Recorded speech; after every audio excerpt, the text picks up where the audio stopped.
días. Soy Hamza. ¿Cómo estás? Bien. Vale, bien, empezamos la siguiente página.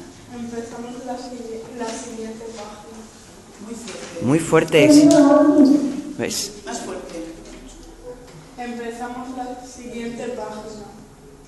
Esa es de permanecer levantada un ratito más. La verdad es que tenía miedo de la noche. Cerca de la boca, más fuerte. ¿Y por qué? Pues porque con frecuencia tenía sueños muy feos. Eso ya es malo para las personas mayores y peor aún para los niños.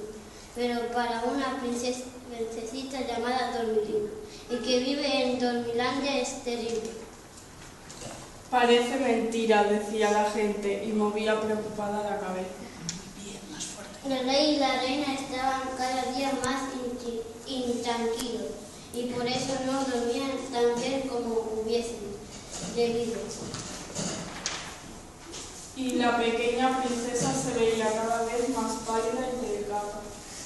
Más fuerte. Ya está. Ahora la siguiente página, nuestros compañeros.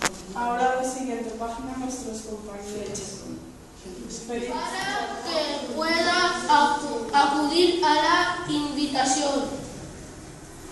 El rey estaba tan antojado que se hizo todo sin discutir. Piensa que quiero apoderarme de tu cosa, sin más, ni más. Dio en el pequeño ser. Y así es desde el momento. Pero no, soy ninguno ladrón. Pronto verás lo bien que has mucho en no